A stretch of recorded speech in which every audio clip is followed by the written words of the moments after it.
Hello, Physiological Psych class. My name is Rachel Brown, and I will be discussing the topic of narcolepsy. Narcolepsy is a sleep-wake disorder that is classified by the DSM-5 along with 10 others. So there are just 10 other sleep-wake disorders. And narcolepsy is characterized by excessive daytime sleepiness. Now, many of us may think that narcolepsy is when people just kind of fall asleep in the middle of the day. And although it kind of is like that, it's more daytime drowsiness than anything else. There are also episodes of cataplexy.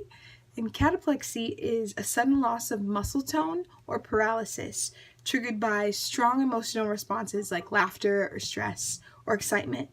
And most of the narcolepsy that patients experience is narcolepsy with cataplexy, and there's very rare cases of narcolepsy without it. So it's kind of, they go hand in hand. So individuals that have narcolepsy wake after a long night's sleep, just like your normal 7-8 hours, and they feel refreshed, but then a couple hours later, they will begin to have episodes where they feel very tired and very drowsy, or even loss of muscle tone where they collapse or have slack jaw, or their head may bob. So, let's see, their sleep patterns include irregular rapid eye movement. So a lot of them will drop right into REM sleep when they have these episodes, which is not healthy. And a multiple sleep latency test showed that their REM lasted less than or equal to 15 minutes. So they didn't get a lot of restorative sleep, I guess you could say. So that's probably a factor that goes into their drowsiness during the day. This is the main factor though. Narcoleptics nearly always experience hypocretin deficiency. I didn't know what hypocretin was until I studied this, so this is really interesting. Hypocretin is a hypothalamic neuropeptide, and we know that the hypothalamus has a lot to do with just keeping our body balanced in homeostasis. So the hypothalamus sends and receives signals from throughout the body when it encounters a stimulus to make sure that we stay balanced.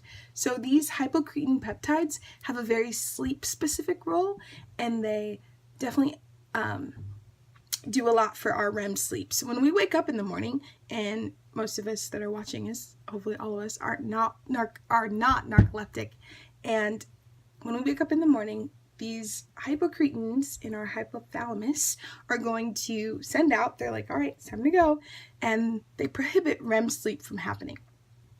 So in this one study that they did, they measured the cerebrospinal fluid, which is the fluid that floats around in the parts of our brain and central nervous system. So they measured the cerebrospinal fluid of narcoleptics and then normal sleep pattern people, and they found that the narcoleptics had 90% less hypocretin levels than the normal.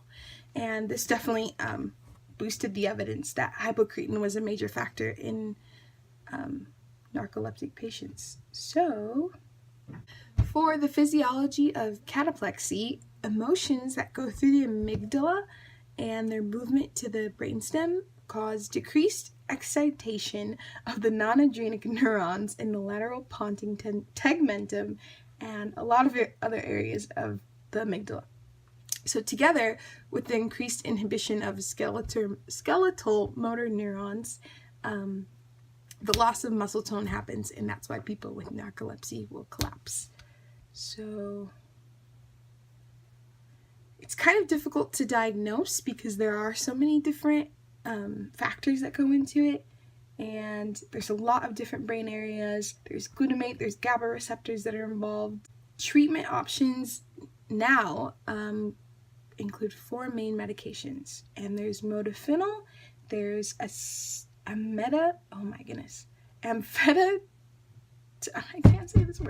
amphetamine stimulants, antidepressants, and sodium oxybate. So modafinil is kind of a drug that they base the movie Limitless off of, and it's a wakefulness promoting agent that improves alertness by stimulating the central nervous system. And it's not addictive, and it has minor side effects. So that one is definitely really helpful. but when that one does not work, they will use the amphetamine stimulants. So methylphenidate, which is another name for Ritalin, is a stimulant normally used to treat ADHD symptoms. But this helps moderate excessive daytime sleepiness. It is also kind of a funky medication, so when doctors will prescribe it, they'll have to keep the patient on close monitoring because symptoms can be elevated heart rate, disturbed sleep patterns, and shakiness. So antidepressants are also really helpful because they alter the amount of serotonin that is in your system and reducing the length of REM sleep for the episodes. Sodium oxybate is a liquid solution that has an interesting dosage schedule, so the patients will have to take it and then go to sleep, and then they'll have to wake up 2 hours later and take another dosage because it wears off so quickly.